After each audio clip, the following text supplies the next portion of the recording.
আসসালামু আলাইকুম। Technique easy এডুকেশনের পক্ষ থেকে নবম দশম শ্রেণীর শিক্ষার্থীদের জানাচ্ছি শুভেচ্ছা। আজকের পর্বে আমরা সপ্তম অধ্যায়, যেটার নাম হচ্ছে গ্যাসীয় বিনিময়, এই অধ্যায়টার বিগত 10 বছরে আসা বোর্ড প্রশ্নগুলো অ্যানালাইসিস করে তোমাদের জন্য বিভিন্ন টাইপে সাজিয়েছি। দেখো তো, এই যে বোর্ড অ্যানালাইসিসটা, এখানে তোমাদের জন্য 2015 সাল থেকে শুরু করে 2025 সাল পর্যন্ত প্রিভিয়াস 10 বছরে বোর্ড প্রশ্নগুলো অ্যানালাইসিস করে দেওয়া আছে। এখন অ্যানালাইসিস থেকে তুমি কি বুঝতে পারবা বা অ্যানালাইসিসটা করা কি জন্য দরকারি, এই জায়গাটা একটু বলি। দেখো, টাইপ 1 আর টাইপ 2, যেখানে আমরা জ্ঞানমূলক তার মানে ক নাম্বার এবং অনুধাবনমূলক মানে হচ্ছে খ নাম্বার প্রশ্নগুলো এখানে ইনক্লুড করছি।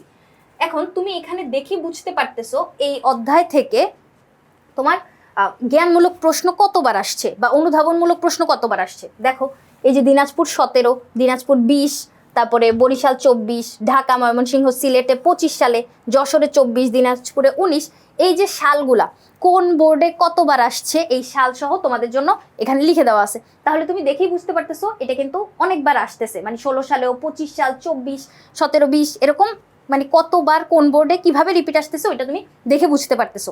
এরপরে দেখো টাইপ 2 অনুধাবনমূলক প্রশ্ন। এটা কিন্তু আমাদের সংক্ষিপ্ত প্রশ্নের জন্য হয়ে যাচ্ছে। কি জন্য? কারণ এই যে অনুধাবনমূলক প্রশ্ন, এগুলো 2 নম্বরের জন্য বরাদ্দ। এই 2 নম্বরের জন্য বরাদ্দ প্রশ্নগুলো তোমার সংক্ষিপ্ত প্রশ্ন জন্যও তুমি পড়তে পারো, অথবা সৃজনশীলের খ নম্বরের জন্যও পড়তে পারো। তাহলে দেখো, এই যে চট্টগ্রাম 16, চট্টগ্রামে আবার 24, ঢাকা 25, যশোরে 24, তাহলে এই যে কোন বোর্ডে কতবার আসতেছে ওইটা তুমি দেখতে পারতেছো। তারপরে আসো টাইপ 3 থেকে হচ্ছে আমাদের সৃজনশীলের গ ঘ এর জন্য। এই যে টাইপ 3, 4, 5, এই তিনটা হচ্ছে আমার গ ঘ এর জন্য, সৃজনশীলের গ অথবা ঘয়ে আসতেছে। এখন এই দিকে তাকাও, তুমি এটা দেখে কিভাবে বুঝতে পারবা শ্বসনতন্ত্র থেকে আমাদের বোর্ডে কয়বার প্রশ্ন আসছে? 1, 2, 3, 4, 5, 5বার বোর্ডে আমরা এখান থেকে প্রশ্ন আসতে দেখছি। শ্বাসক্রিয়া, তার মানে এই যে তুমি প্রশ্বাস গ্রহণ করতেছো, নিঃশ্বাস ত্যাগ করে দিচ্ছ, এই যে প্রসেসটা, অক্সিজেন রক্তের মাধ্যমে কিভাবে প্রবাহিত হচ্ছে, কার্বন ডাইঅক্সাইড রক্তের মাধ্যমে কিভাবে প্রবাহিত হচ্ছে, এই জায়গাটা হচ্ছে আমাদের শ্বাসক্রিয়ার ভিতরে ইনক্লুডেড। এখন এই যে মানে ইনফরমেশনগুলা, এইগুলা থেকে বোর্ডে কতবার প্রশ্ন আসছে? 1, 2, 3, 4, 5, 6, 7, 8। তাহলে তুমি বুঝতে পারতেছো শ্বসনতন্ত্রের তুলনায় এই জায়গাটা আরেকটু বেশি গুরুত্বপূর্ণ, কারণ এখান থেকে বোর্ডে বেশি প্রশ্ন আসতেছে। তার থেকে আবার শ্বাসনালী সংক্রান্ত যে রোগ, এই জায়গাটা আরেকটু বেশি গুরুত্বপূর্ণ, কারণ এখানে দেখো তোমার আরেকটু বেশি বোর্ডে প্রশ্ন আসছে। তাহলে আমরা পরীক্ষার আগে এরকম তো করতে দেখছি যে ম্যাডাম কালকে আমার পরীক্ষা, প্লিজ আমাকে সাজেশন দেন, ম্যাডাম আমার সাজেশন লাগবে। এই যে সাজেশনের পিছে যে আমরা ঘুরতে থাকি, এখন টিচার তোমাকে সাজেশনটা দিচ্ছে কিভাবে বলো তো? উনি কিভাবে জানে যে এই জায়গা থেকে বেশি প্রশ্ন আসবে, বা উনি কিভাবে বলতে পারতেছে যে এইটা বেশি গুরুত্বপূর্ণ? উনিও কিন্তু এভাবে বোর্ড অ্যানালাইসিস করেই বলতে পারতেছে, কারণ উনি প্রিভিয়াস বোর্ড প্রশ্নগুলো দেখছে, দেখেই তো বোঝা যাচ্ছে যে এখানে তোমার এই জায়গা থেকে প্রশ্ন বেশি আসতেছে, তার মানে এই জায়গাটা গুরুত্বপূর্ণ। তখন আমি তোমাকে কি বলবো যে হ্যাঁ, এই শ্বাসনালী সংক্রান্ত রোগগুলো একটু ভালো করে পড়ো, এই জায়গা থেকে প্রশ্ন আসে। হ্যাঁ আসে, কিভাবে আমি জানলাম? কারণ আমি বোর্ড প্রশ্নগুলোতে এইটাকে আসতে দেখছি। তখন আমি কি বলবো, এই যে শ্বাসনালী সংক্রান্ত রোগ, এটা 3 স্টার ইম্পর্টেন্ট একটা টপিক। তারপরে হচ্ছে দেখো, এটা তার চেয়ে বেশি আসছে বোর্ডে, সেক্ষেত্রে এটাকে আমি বলবো হচ্ছে 2 স্টার ইম্পর্টেন্ট টপিক। এরপরে এটাকে বলবো 1 স্টার। সেক্ষেত্রে যখন বোর্ডে তোমার এই জায়গা থেকে প্রশ্ন আসতেছে, তখন তুমি কি বলবো? ওয়াও, হ্যাঁ ম্যাডাম তো এই সাজেশনটাই দিছিল। সাজেশনটা আমি কিভাবে দিলাম? বোর্ড প্রশ্ন অ্যানালাইসিস করেই কিন্তু দিলাম। সেক্ষেত্রে এখন পরীক্ষার আগে আর তোমার এরকম করে সাজেশনের পিছে দৌড়া লাগতেছে না, তোমার জন্য আমি অ্যানালাইসিস করে রেখে দিছি, তুমি শুধু তাকাও। বুদ্ধিমানের জন্য কিন্তু ইশারাই যথেষ্ট। তুমি এখানে তাকাইলেই বুঝতে পারতেছো কোনটা তোমার কত ভালো করে পড়া লাগবে। শ্বাসনালী সংক্রান্ত রোগটা তোমার বেশি ভালো করে পড়া লাগবে, কারণ এখান থেকে বেশি সৃজনশীল আসে। শ্বাসক্রিয়াটা তার চেয়ে মানে একটু কম ইম্পর্টেন্ট, কিন্তু এখান থেকেও ভালোই তোমার সৃজনশীল আসতেছে। এরপরে শ্বসনতন্ত্র, তাহলে তুমি কি করবা? কোন জায়গা থেকে বেশি সৃজনশীল আসতেছে ওইটা খুব ভালো করে পড়ে ফেলবা। এখন এই জায়গায় তো আমরা শুধু বোর্ডটা দেখলাম যে কিরকম আসতেছে, এখন আমরা প্রশ্ন সহ দেখব। দেখো জ্ঞানমূলক প্রশ্ন কি বলছে, শ্বাসকার্য কাকে বলে? তার মানে এই যে প্রশ্বাস গ্রহণ এবং নিঃশ্বাস ত্যাগ করে দেওয়া, এই পুরো প্রসেসটাই হচ্ছে আমার শ্বাসকার্য, যেটা দিনাজপুর বোর্ড 17-তে আসছে। এরপরে দেখো আলজিহ্বা কি, এটা দিনাজপুর 20-এ আসছে। ভোকাল কর্ড কি, এটা 24-এ আসছে। উপজিহ্বা বা অ্যাপিগ্লটিস কি, এটা কিন্তু আবার 3বার আসছে। তার মানে তুমি বুঝতে পারতেছো এটাকে খুব ভালো করে পড়া লাগবে।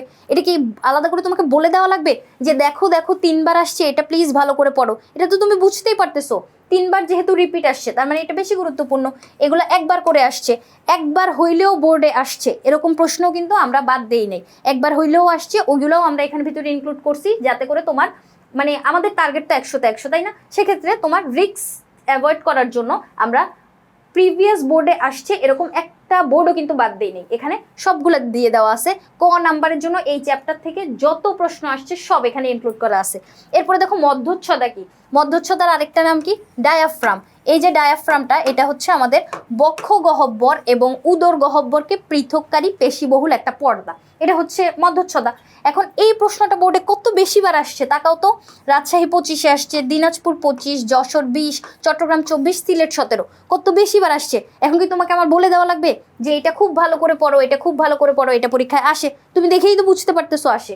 তাহলে এইখান থেকে এই যে 8টা প্রশ্ন আমি যখন সমাধান করে ফেলবো তখন আমার ভিতরে একটা কনফিডেন্স কাজ করবে, না এই অধ্যায় থেকে জ্ঞানমূলক প্রশ্ন যতগুলো আসে, মানে বোর্ডে যত আসে কতগুলো তো রিপিটও আসতেছে, আমি সবগুলো পারি। সেক্ষেত্রে একটা কনফিডেন্স কাজ করবে যে এই অধ্যায় থেকে প্রশ্ন আসলে আমি অ্যান্সার করতে পারতেছি। এরপরে অনুধাবনমূলক প্রশ্নগুলোও তোমার জন্য সাজিয়ে দেওয়া আছে। ধরো তোমার এই চ্যাপ্টারটা আজকে শেষ হলো, তোমার স্কুলের টিচার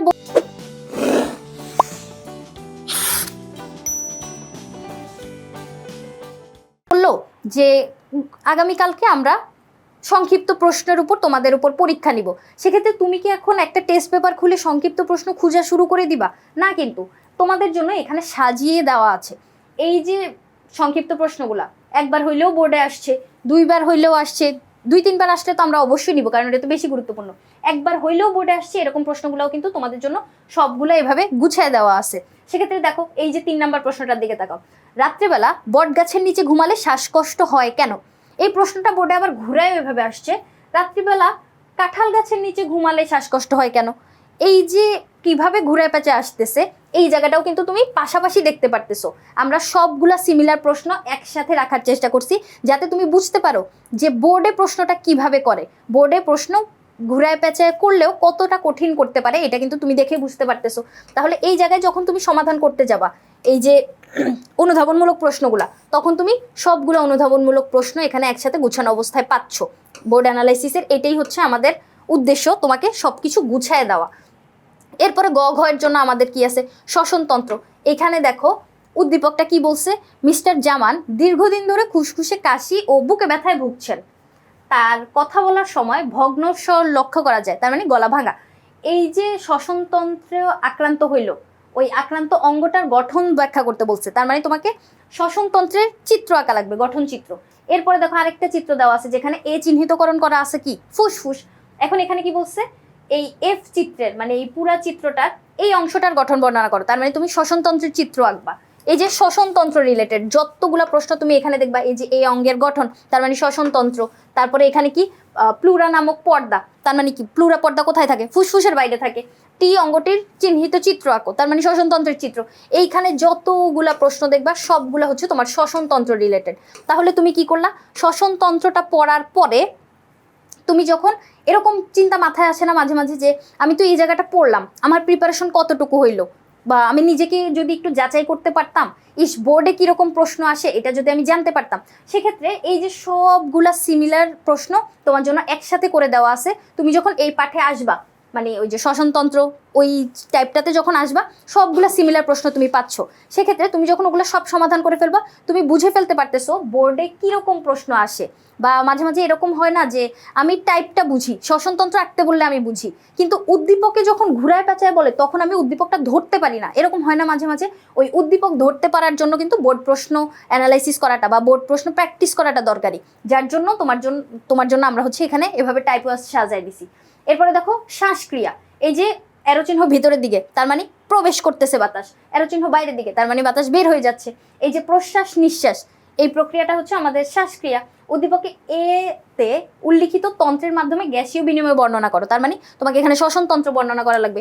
সবগুলা এখানে সিমিলার প্রশ্ন তুমি পাবা, শ্বসনতন্ত্র বর্ণনা করতে বলছে। যে 3 নাম্বারেও তুমি দেখবা যে বর্ণিত বিনিময় প্রক্রিয়া, তার মানে নিঃশ্বাস প্রশ্বাস প্রক্রিয়া, শ্বাসকার্য বর্ণনা করতে বলছে। সবগুলাতেই দেখবা শ্বাসকার্য রিলেটেড, এই যে যতগুলা সৃজনশীল তুমি দেখবা সবগুলাতে গ্যাসীয় বিনিময় বা শ্বাসকার্য কিভাবে হচ্ছে এটাই জানতে চাইছে। তাহলে এই জায়গাটায় দেখো তুমি এতগুলা প্রশ্ন একসাথে পেয়ে যাচ্ছ যেগুলো সবগুলো হচ্ছে তোমার শ্বাসকার্য রিলেটেড। এই যে এই অংশটা এক্স ও ওয়াই গ্যাস কিভাবে পরিবাহিত হয়, তার মানে শ্বাসকার্য কিভাবে হচ্ছে, অক্সিজেন কিভাবে পরিবাহিত হচ্ছে, কার্বন ডাইঅক্সাইড কিভাবে পরিবাহিত হচ্ছে। এরপরে দেখো হার্টের চিত্র, ফুসফুসের কথা বলে দেওয়া আছে। তারপরে এস ও টি এর সমন্বিত কার্যক্রম, তার মানে হার্ট আর ফুসফুস কিভাবে একসাথে কাজ করতেছে। ফুসফুসের কাজ মানে হচ্ছে শ্বসনতন্ত্র রিলেটেড, মানে শ্বাসকার্য রিলেটেড কাজ। তাহলে সবগুলা শ্বাসকার্যের প্রশ্ন তুমি একসাথে পেয়ে যাচ্ছ। তাহলে এই যে শ্বাসকার্য, এখান থেকে কিভাবে কত রকম প্রশ্ন আসতে পারে সব তুমি দেখে ফেলতে পারতেছো। তোমার তো আর এই অংশটা নিয়ে কোনো ভয়ই থাকতেছে না। এরপরে শ্বাসনালী সংক্রান্ত রোগ, এই জায়গায় সবগুলাই দেখবো আমরা রোগ। রোগ যখন আসে তখন কিন্তু রোগের প্রতিকার আর প্রতিরোধ জিনিসটাই হচ্ছে আমাদের আসতেছে।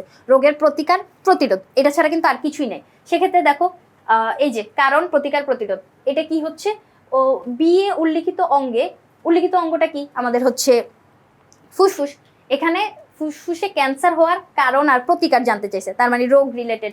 এরপরে আবার আসো, এইখানে হচ্ছে তোমার এম অংশে প্রদাহের ফলে, তার মানে ব্রঙ্কাইটিস, এইটার কারণ এবং প্রতিকার জানতে চাইছে। রোগ আসলেই হচ্ছে তোমার কারণ আর প্রতিকার। তাহলে যে রোগ রিলেটেড সবগুলো তুমি আবার এখানে একসাথে পেয়ে যাচ্ছ। দেখো কি বলছে, জাকির সাহেবের প্রথম সমস্যাটির কারণ, সমস্যা মানে হচ্ছে রোগ। তারপরে এখানেও দেখো রাকিবের রোগটি শনাক্ত করে, যত রোগ রিলেটেড আছে সবগুলা তুমি এখানে একসাথে পাচ্ছ।